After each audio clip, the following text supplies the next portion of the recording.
This is The Open Podcast, where your host, Sander Mangel, and his guests share strategies and insights to help digital agencies thrive in a changing world. In this episode, Sander talks with Mateusz Oktaba, expert lead at Haleon. Direct to consumer, from mail order catalogs to its heydays, digitally native vertical brands with the likes of Warby Parker, Dollar Shave Club, Casper mattresses, the subsequent Shopify-fueled Chinese manufacturers selling directly to the Western consumers, Wave, to an overdependence on meta ads that most of the D2C brands have been struggling with, ad tracking limitations becoming harder, endless copycats in the overcrowded marketplace. Yet, to this day, we see new players popping up. It's a very attractive channel for many fast-moving consumer goods manufacturers dealing with shrinking margins, as most of us do. Today I'm speaking with Mateusz Oktaba, an expert in this space, having worked for names such as Unilever, Johnson & Johnson, and Haleon currently, and his specialty is consumer health. And that's actually how we met several months ago, consulting for a B2B manufacturer looking to go D2C. We'll talk a bit on the shared experiences there on that project,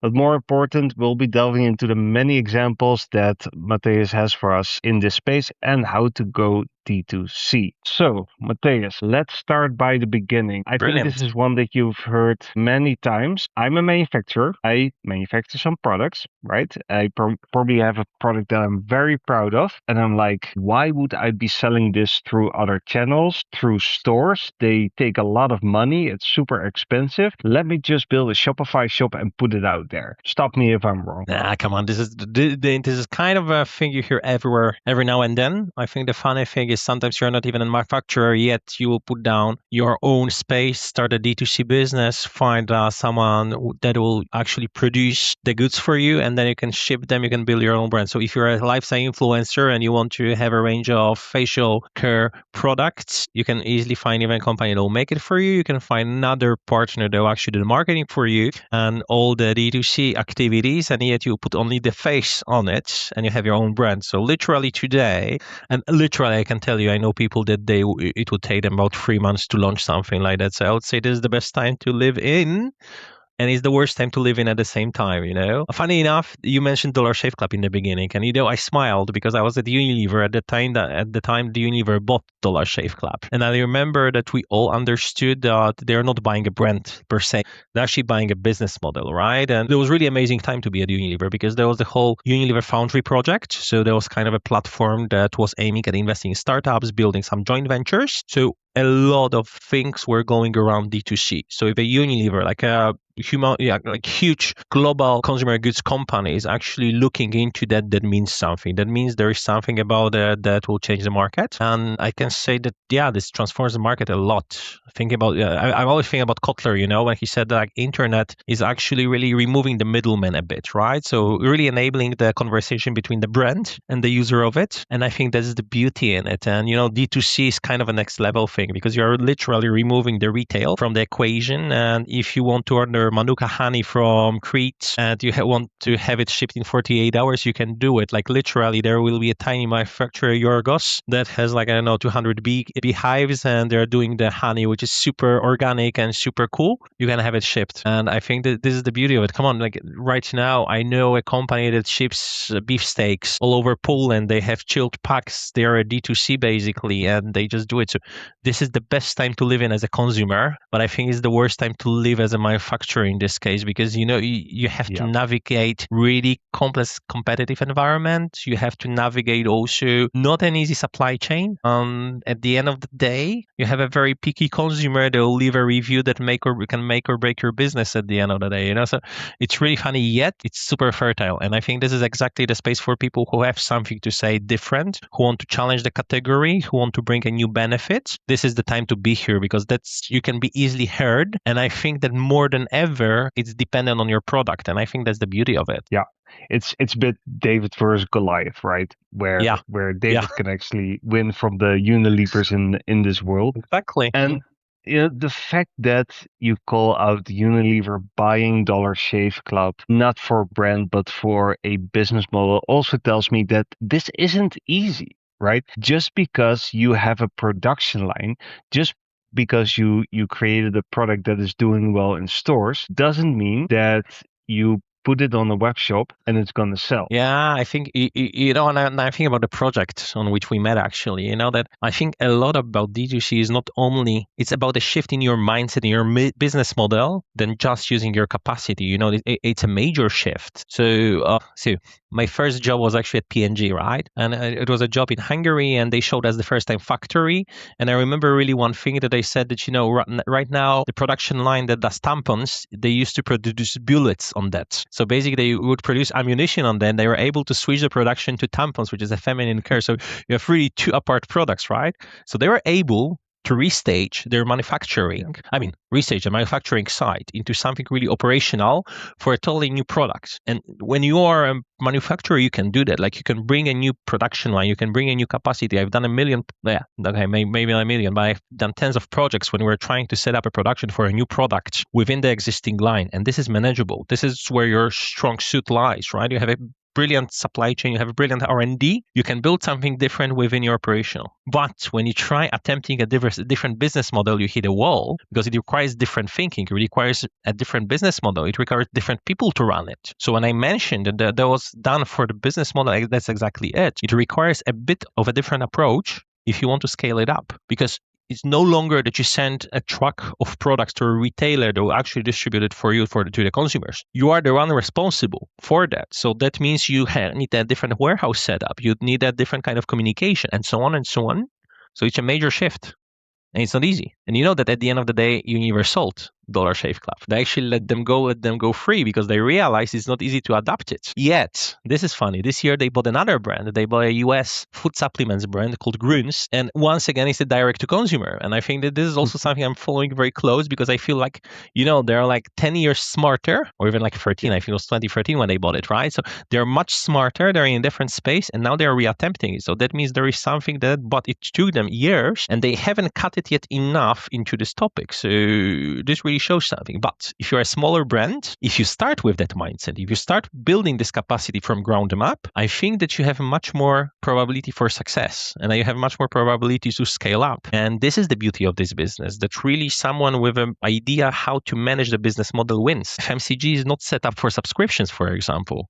So I used to run a brand called Neutrogena, right? So it's a skincare/face care products. And we're thinking like how we could set up a direct to consumer business here because it's a premium product. You use a regime, so not only one product, you use a few, so we could sell you easily a subscription of a few products, right? So that was our thing, like this is so easy to do. When you started drilling into what is possible, we realized, okay, this is not so easy with our current setup. We would need a third-party partner to actually run it for us. And if you're a startup and you have a brilliant product, it's much easier to build it. I think that's amazing. And that really brings more competition, more interesting stories into the brands. And what you said just there on the regime, on the product line, yeah. That is what I want to look at, because many manufacturers will look at their hero product, right? The product that they started building years ago, right? The one that they're proud of, their baby, and they'll go like, this is what I'm gonna launch on the market. But actually, you were the one that taught me, don't think in one product, think in a regime, right? Go broad, and we've seen this also with other companies that we work with. I think Boombrush comes to mind, right, where they started with just a toothbrush and now they're expanding that product range. Talk me through that thinking and why that is so important if you want to go D2C as a manufacturer. Yeah, I think so. There is a few ways to look at it. So let's look first from the user perspective, right? So one of your key investments as a D2C is actually user acquisition, right? You build a community around your brand of people who are interested in that. If you just build it based on your hero product, first of all, it's easily replaceable because someone else can do as good facial cream as you are doing and they will try it. Consumers are not loyal. Like really how brands grow, like Byron Sharp really teaches us that loyalty is a myth. They will switch if they want to. They will switch if there is enough good trigger behind it. So that's the first thing.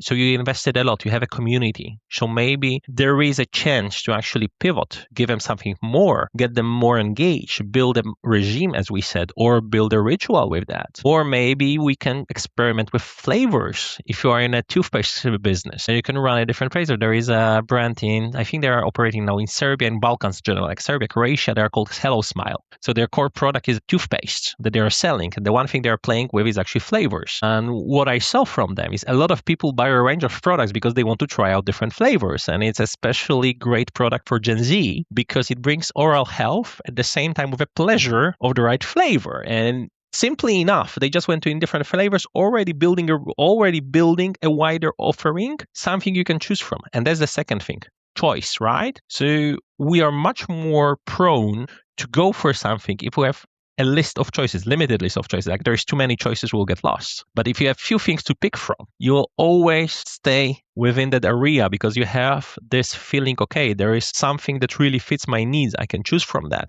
So also having a range really enables that. And then there is the last thing about the users, which is also super important, is also the fact that they are just different. They consume things a bit differently. So if you think about food supplements, so of course the main core variant is always tablets, right? But now Grüns, the brand that I mentioned, they have gummies. So gummies is another form. It's much more pleasurable. So there are some brands launching tablets that you can put in the water and they dissolve and you have a drink. So there is a lot of ways to get it delivered. But I think it's you cater to different needs, to different delivery systems. And I think this is the thing that at the end of the day, you can serve the need in different ways. And now coming back to the target audience once again. So as I said in the beginning, it's one of your major cost drivers is user acquisition. So why don't you want to use it a bit better? Log them in the system, help them choose, because like generally loyalty doesn't exist, but convenience is a great help. If you help them with interesting products, they can be delivered to them. If you actually deliver quality consistently, they will be rather staying with you.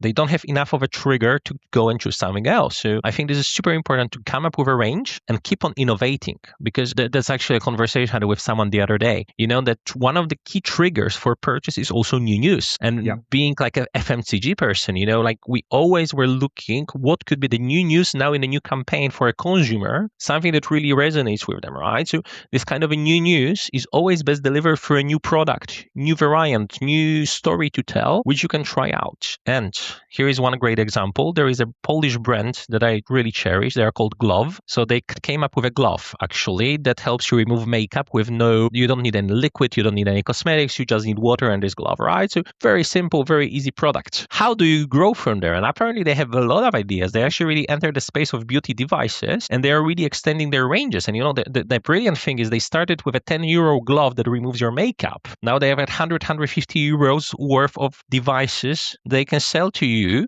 as a next step of the routine. So basically what they're doing, they're actually growing with their consumers. They are educating their consumers. They are really helping them advance in the beauty care. So I think this is exactly the story that you can tell, because at the core of it is the idea, the product that you have. And again, D2C is all about a great product proposition that you can repeatedly deliver to your consumers. And I think this is the two most important things for me, is the great product and then also the community of people who you build around the product. Because even if you have a great product, but you keep on just acquiring new ones, you don't cater the ones you have, you will burn through the marketing funnel you really burn through the marketing investment quite quickly. You need to have a huge margin there. On the other hand, if you have a great product, then you keep on innovating, and within it, so if you have a great product that you keep on innovating and you're not finding the audiences for that, you will burn your R&D money. So I think the importance is to really build the product pipeline and the community and kind of scale it up gradually as you go. Try to build it up, because coming back to last one thing about the products, like if you are coming up with a new need. So for example, let's take this toothpaste, right? So you used to have a toothpaste, which was one for sensitive teeth. This is my current company, right? So we have a core product, one of the brands.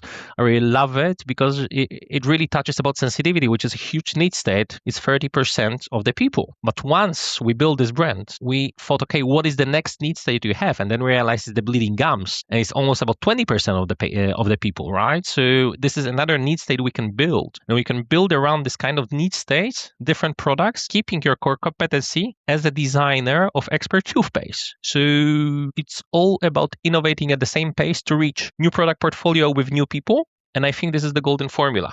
What I wanted to call out is Mhm. it's interesting, right? Because what you're saying is that you always need to have new news. So basically, you are developing at the pace of the newsletters that you send out. If you're doing a monthly newsletter, you are basically on a clock for the Ah, next installment to make sure you have something new. However, if you look at manufacturers, especially contract manufacturers, that is exactly the muscle they have, right? That R&D muscle is exactly what they have. The shift that they often need to make, and I see this with many companies, is going from product thinking to need state thinking, right? mm, What you already said, own that regiment, own that ritual, and start to build around. yeah, I think, but you touch a really important thing. So if you want to go from A to B, right? So let's say you want to go through the city to get to your next meeting. You can get your own car, you can get an Uber, you can get a Bolt scooter that's sitting on the pavement, or you can take a tram, right? So the need is simple. You need to get from A to B, but at the end of the day, there are different ways to solve it. So imagine that it's super rainy day and you feel that you need to get there in a hurry. Probably you order a taxi, right? But it's if a nice summerish day, you'll do a different thing. So it's really understanding what these people are about, what is their need state, as we say, and then the product really matches. If you are just focused on we have the greatest taxis available, and yet the traffic is so huge in your city, that Bolt is a great example. So Right. look at them. Come on. They started with Uber copycat, right? Next thing is they have scooters, they have e-bikes, they have even short-term car rental in Vilnius, Lithuania. So last time I was there, you can just, instead of getting a taxi, you can just rent a Bolt car and get from the airport to the city center. So they are kind of all about mobility, built around one concept, but then looking for different opportunities. And I think this is the cool part, is that you really understand it and you drill down on that. Because if you just want to be very specific about the product, you can go as far as the kind of a confinement of the product tells you to go, right? So this is the story. But on the other hand, you also need to have a core competency, that you do something well, that you do something really amazingly. And that's another thing about the product about the product management. So, it's a bit of a partnership between the marketing thinking and kind of R&D thinking to develop it. That's what I see in that. Yeah. Yeah. And one last thought actually on this part. So when you think about developing your own product in general, I think, the best products, they come from real needs, real observations, real story behind it, right? So I really love the brand that you work with, Boom, because I think they also have a bit different approach to the oral healthcare. And this is something I appreciate, because they saw something different and they went for it. They want to deploy something in the market that is really sticking with their vision. And then they try to build a regime around it. And I think this is exactly what we need from D2C brands, is to challenge a bit the thinking, bring something new, and find people who are willing to pay for it and keep it going. Right. So if we look at the newer generation, right, because there is a reason why D2C seems to be accelerating and seems to be able to take on big established brands. I'm highly speculating here, but I think that we as a society are ready for that, right? We want to have a brand that comes with a unique story and with a unique experience, right? Whether it is brushing your teeth, drinking water, shaving yourself, or whatever, we want it to be a bit of joy in our gray and gloomy day, right? So I have the feeling that you have to develop the brand from a storytelling perspective. Are you seeing the same thing? Yeah. But look at it even like, so what you mentioned that one of the key things that the D2C relies on is the meta ads, right? But what I also see is that there is a huge engagement of influencers that actually help you explain the story of your product. And I see that the best brands that I follow, they actually find the influencers that really resonate with the story, that they really resonate with the core target group they represent, and then they show it in a specific way. So this is not a D2C brand, but this is one of the greatest examples. So there is one of Polish famous actors, and his wife is an influencer. She's quite popular, and she was pregnant, and she was always complaining that she's missing having a wine with her friends. So because of that need, she came up with alcohol-free wine, and she built a brilliant product around it. And she started using other influencers who were also mothers, who were expecting mothers. They were not willing to drink any alcohol, to help her promote it. So in a way, she was using the same kind of people as herself to build the visibility around it. And and because of that, she's more listed in the mass market. That's why I'm saying it's a different story. But she actually found people that resonate with the brand and exactly leverage this need. And I think this is what you need. And influencers are brilliant with that because they show you what this product can be about. They inspire you a bit. So they take the storytelling a bit further than just advertising. Because, the attention for the ads is getting lower and lower. And I must say, and these days, that's the reflection I have as well. I'm more and more blind to ads these days, right? So there is so many ways to remove your ads from your life. Like YouTube Premium is something that I have with me already for 3 or 4 years. So literally, I stopped seeing any video ads. I mostly watch things on streaming, which means, again, like any kind of TV advertising is dead for me as a consumer. So you cannot reach me this way. You can reach me on Instagram, yes, but you can also pay on Instagram for you have also paid option to actually quit all the ads that you see, which means that this kind of storytelling, using people, using key opinion leaders, I think is super important, and it takes the storytelling. And one more thing is a lot of D2C brands, they actually have a brilliant story behind them to be told. A story of a founder that actually understands something that others don't see. A story of a company that does things in a very specific way, which is unique to that. And I think this is even more brilliant because I'm really sorry, but it's hard to build a compelling story about people making this brand if it's a huge multinational corporation where 200 people are working on a single product. So it's so much easier to build it this way, And I think this is the beauty of it as well, to challenge the market a bit with this thinking. Yeah, and I think that makes it also for an interesting competition analysis, right? Because if you're no longer competing with a product, but with a story, with a ritual, with a regime, right? Then that means that your competition is not just, the same product from a different supplier, but it's a very broad space. Yeah, but think about it this way, right? So you have a disposable income of X, right? So a few percentage of that you can devote every now and then to do something nice for yourself. So it's not like you are choosing, I don't know, if you're a fan of chocolate, you're choosing between 2 brands of chocolate. No.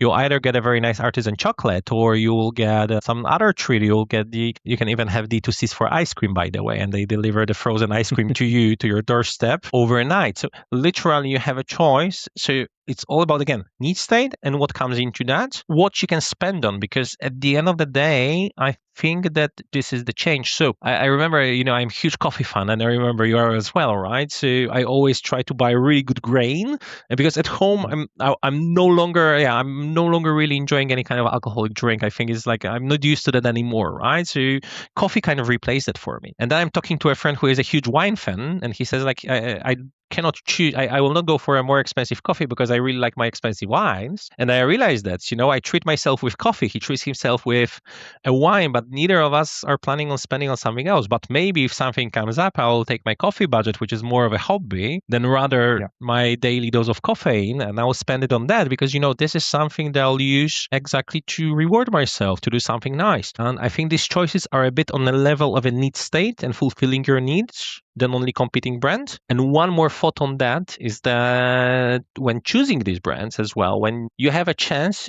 you are also kind of, how to say it, it's this feeling that you're actually finding something which is more artisan, which is more unusual, and that you are actually helping someone create their business. And I think that there is also something about that that you really believe in someone and you want their business to be successful. So that's where you're buying from them. And I think this is another layer that is really interesting for me because I do follow a lot of founders of D2C on my Instagram. And if I see that they have a new product, I make an effort to order it, just say thank you, I follow you, I see what you do, you do a lot of content that is really interesting for me. I'll get your product just as kind of a gratification for your sharing for the community that you build. And this is also important. So basically, as I'm starting to develop my D2C brand product line, I need to be aware of the story I'm telling, right? It's not just I am great at building this product. No, I had a vision. I wanted to bring this to the market, right? I need to be very aware of the finite time, budget, and attention span that my audience had, and probably what is competing in that attention span, right? And so if I go to the bathroom, I'm probably sitting on the toilet with my phone, which is maybe competing with the ritual of brushing my teeth or what have you, right? So you might not know who you're actually competing with. right? I think that Yeah. that is Yeah. very important.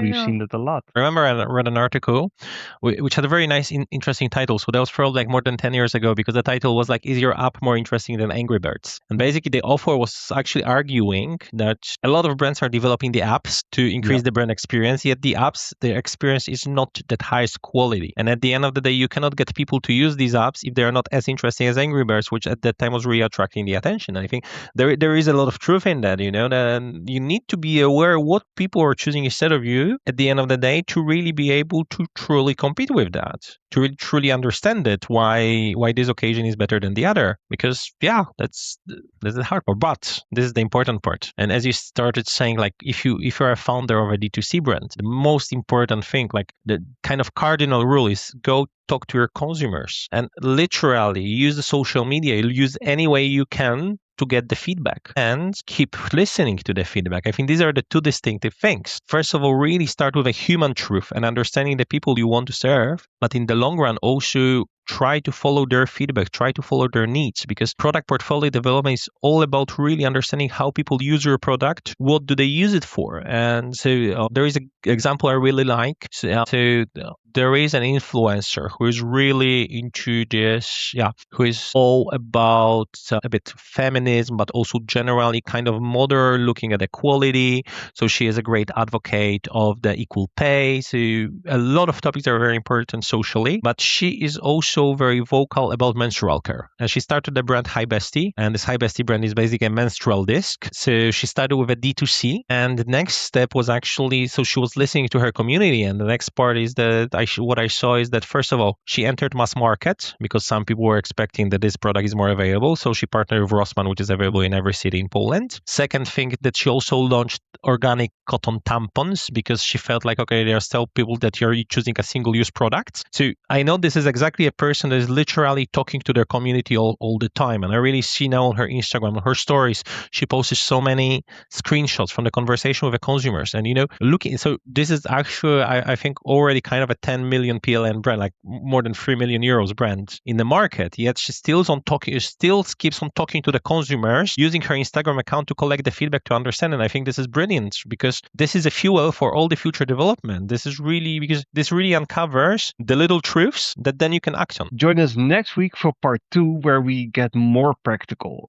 validating your concept, the biggest hurdles and pitfalls actually going to market, and how to leverage the benefits of being a startup.